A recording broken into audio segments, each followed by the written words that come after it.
तो विहंगम योग के ज्ञान का आधार सद्गुरुदेव का आध्यात्मिक अनुभव ही तो है।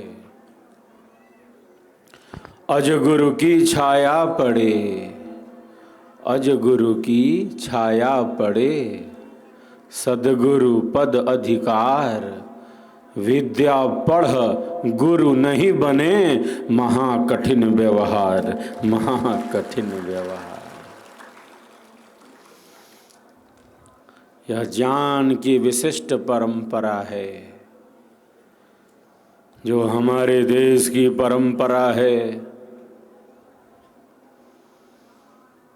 महापुरुष उस अनंत ज्ञान का अनुभव करते हैं, जो गुप्त है, जो लुप्त है और जो सुप्त है, उसे ही तो ब्रह्म विद्या की धारा के द्वारा प्रकट किया जाता है।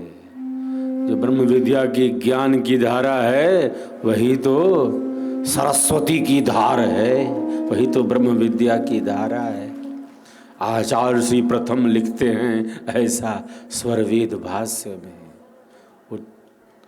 ये भाष्य सद्गुरु का, जैसे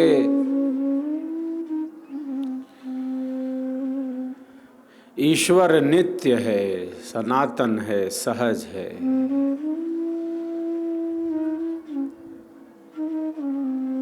जीव भी नित्य है, सदैव है, प्रकृति भी नित्य है,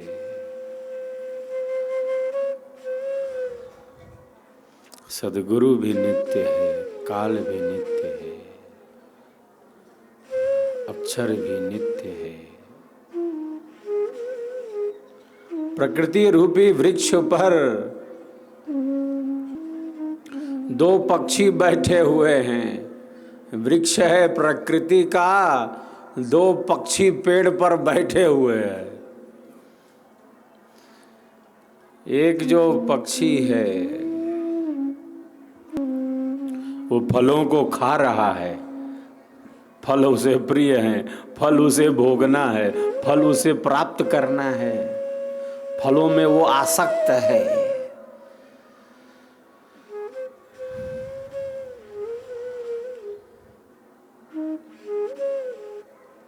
एक जो पक्षी है वो साक्षी है, वो फल प्रदाता है, वो न्यायाधीश है, वो कर्माध्यक्ष है, वो हमारे कर्मों का साक्षी है। इसीलिए ऋषि कहते हैं द्वा सुपर्णा सयुजा सखाया समानम वृक्षम परिसस्व जाते। दो पक्षी हैं, एक वृक्ष पर बैठे हैं, एक फलों को खा रहा है, एक भोक्ता है, दूसरा दृष्टा है।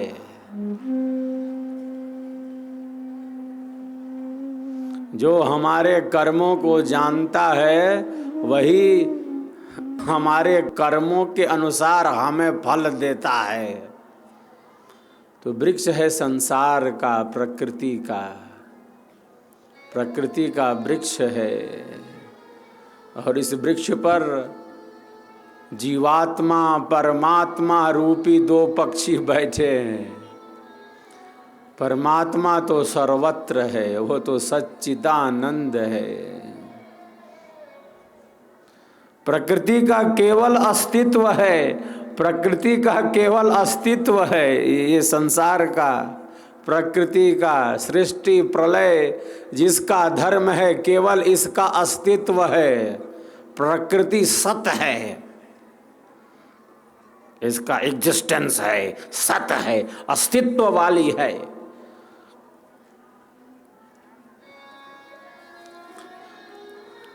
चेतना थोड़ी है इसमें।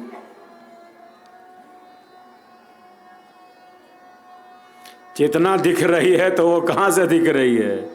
वो दिख रही है चेतन के संबंध से, संयोग से। प्रकृति में परिवर्तन हो रहा है, इसके परमाणुओं में परिवर्तन हो रहा है, नित्य सत्ता से, अक्षर सत्ता से, अविनाशी से इसमें हड़कंप हो रहा है, परिवर्तन हो रहा है।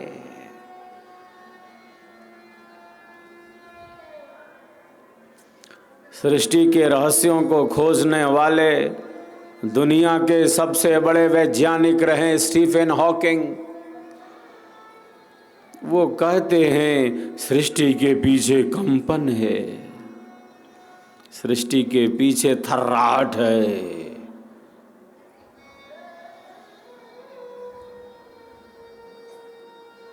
थर्राहट तो है,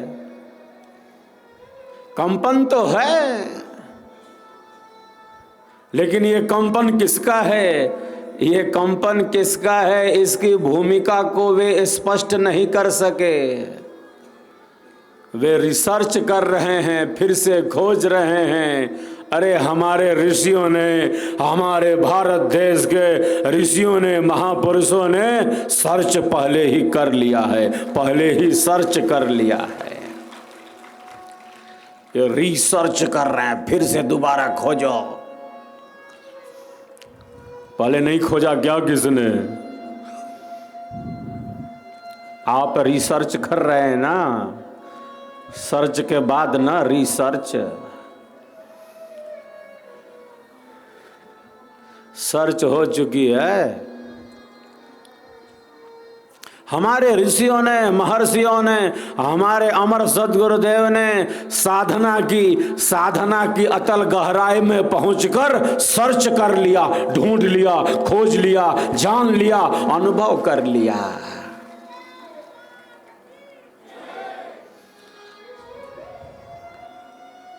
जैसे मेहंदी के हरे पत्ते में लालिमा है, युक्ति से प्रकट कर लिया। दूध के कणकण में मक्खन ही मक्खन है, ये तो दूध है, मक्खन कहाँ है? झूठ बोलते हो, दूध में कहाँ मक्खन है, ये तो दूध है केवल। युक्ति से प्रकट होता है। मेहंदी के हरे पत्ते में लालिमा छिपी है, तिल में तेल है, चकमक पत्थर में आग है। ज्ञान नित्य है, बस उसे प्रकट करने की जरूरत है। ज्ञान नहीं है ऐसा नहीं कह सकते, क्योंकि ज्ञान की योनि परमात्मा, परमेश्वर, परम प्रभु सदा नित्य है, सनातन है, सहज है, निरंतर है, सदैव है, शाश्वत है। उसीलिए ज्ञान भी उसका नित्य है, सनातन है, सहज है। वो गुप्त हो जाए, वो लुप्त हो जाए, वो प्रकट हो जाए, वो भिन्न बात है।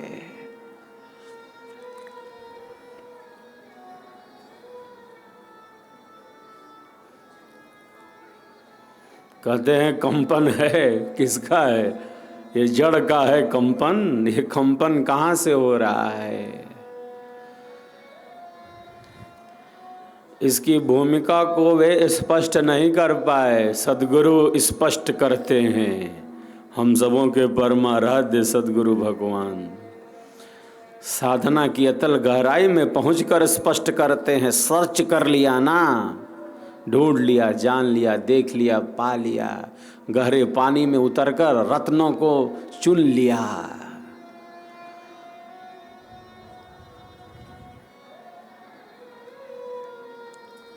अक्षर माही कंप है, सद्गुरु कहते हैं अक्षर माही कंप है। वो अक्षर है, यथा अक्षरात् संभवति विश्वम, जिसे हमारे ऋषियों ने कहा यथा सत्पुरुषात् केशलोमानि तथाक्षरात् संभवति विश्वम।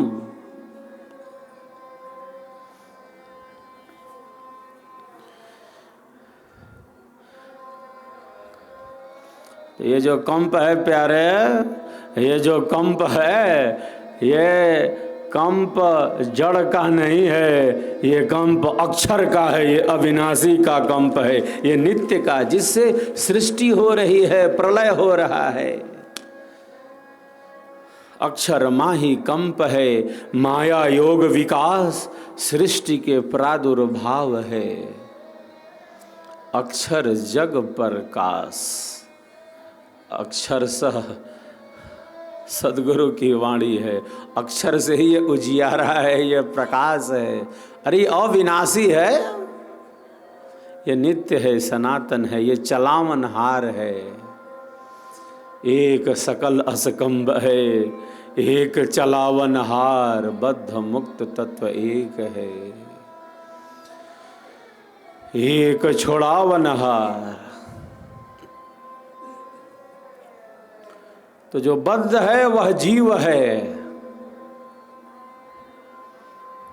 वो बंधन में है, दुखों में है, और हमारे दुखों का कारण हमारा अज्ञान ही है। हमारे दुखों का कारण हमारा अज्ञान ही है। आत्मज्ञान की विस्मृति ही हमारे दुखों का कारण है। स्वयं को न पहचानना ही सबसे बड़ा दुख है। खुद को न जानना ही दुख है। स्वयं को न पहचानना ही सबसे बड़ा दुख है। बाकी तो हम बहुत जानते हैं दुनिया को, और अधिक जानना भी चाहते हैं, समझना भी चाहते हैं। हमारी दौड़ बाहर ही है। ऋषि कहते हैं उपनिषदों में, परांचिखानी व्यतिरक्त संभुस तस्मात् परांग पश्यति नान्तरात्मन। आत्मा की तरफ नहीं देखती इंद्रियां, क्योंकि वो बहिर्मुखी हो, बाहर दौड़ लगाती है। हम बाहर जानना चाहते हैं संसार का, शरीर का, इन संबंधों का, इन भोगों का, इन पदार्थों का, मैं तू यह वह।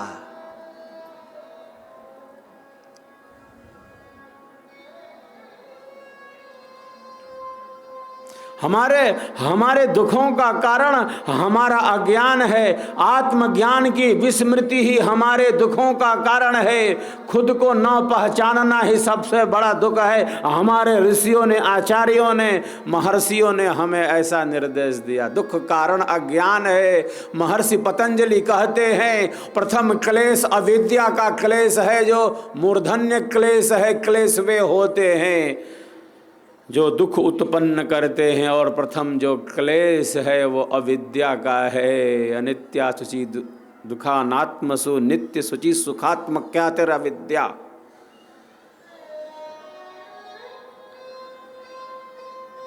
अनित्य में नित्य का ज्ञान, यही अविद्या है। सुख में दुख का ज्ञान और दुख में सुख का ज्ञान। अपवित्र में पवित्र का ज्ञान और पवित्र में अपवित्र का ज्ञान, यह जो मिथ्या ज्ञान है यही हमारे दुखों का कारण है। आत्मज्ञान की विस्मृति ही हमारे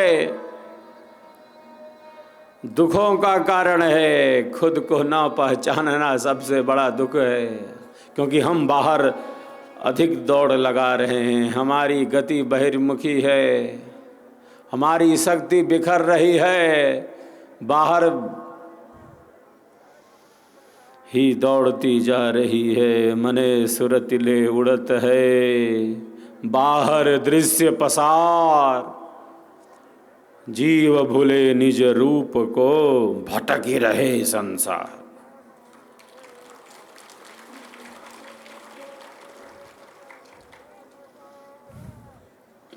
कौन हूं मैं हम भूल गए, अपना एड्रेस भूल गए, भटक रहा है इधर से उधर। सुबह का भूला शाम तक लौट आए तो उसको भूला नहीं कहते। घर पहुंच जाए सुबह का भूला शाम तक, तो चलो आ गया, भूला था ऐसा नहीं कहा जाएगा। सुबह का भूला शाम तक आ जाए अपने शिविर में, तो हम आदि अनादिकाल से भूले हुए हैं। आदि अनादिकाल से आत्मा संसार सागर में बही जा रही है। मैं तू यह वह, संसार के नाना प्रकार के सुखों को, दुखों को, भोगों को, पदार्थों को, संबंधों को आदि अनादिकाल से 200 करोड़ वर्ष तो इस वर्तमान सृष्टि के होने को हैं। 2 अरब वर्ष इस वर्तमान सृष्टि के, 2 अरब 200 करोड़ वर्ष होने को हैं। इसके पहले भी अनंत अनंत बार सृष्टि और प्रलय का यह क्रम चला आ रहा है। आदि अनादि काल से आत्मा इस संसार सागर में बही जा रही है। हमने नाना प्रकार के सुखों को, दुखों को, भोगों को, पदार्थों को, संबंधों को हम भोगते चले आ रहे हैं। ईश्वर साक्षी है हमारे प्रत्येक कर्म का, वो फल प्रदाता है। क्यों फल प्रदाता है? कि वो जानता है। जो जानता है हमारे कर्मों को, वही फल देता है और दे सकता है। वो न्यायाधीश है, वो अन्याय नहीं करता, अन्याय उसको पसंद ही नहीं है। वो परम प्रकाशमय है, वो परम ज्योतिमय है। जिसको जहाँ भेजना है वो भेज देता है, ट्रांसफर करता है वो।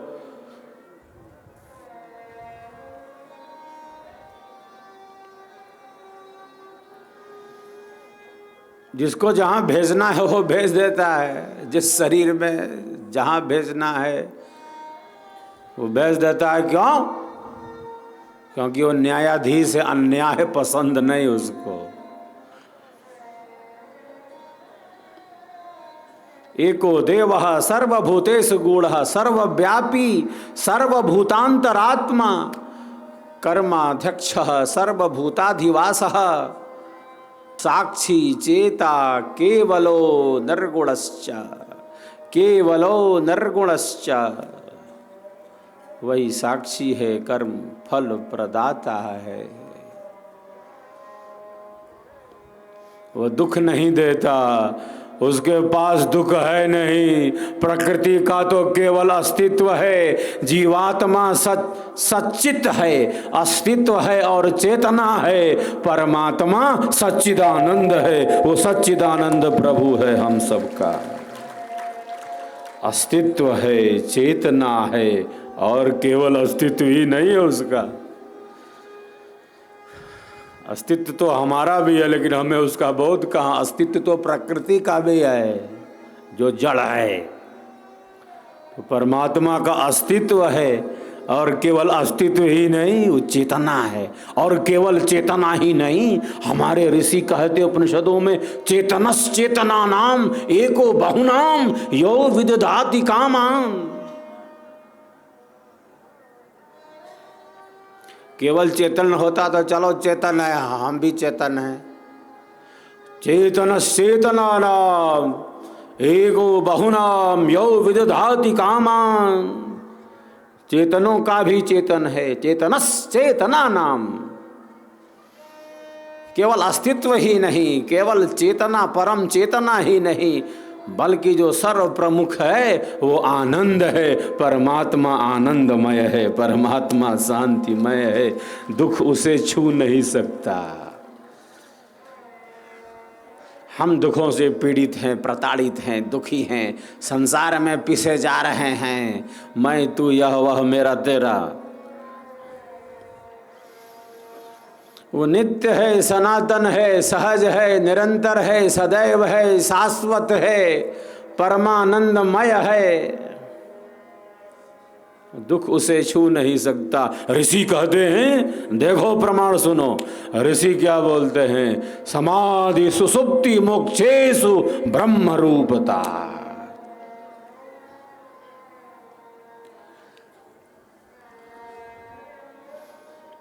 ऋषि कहते हैं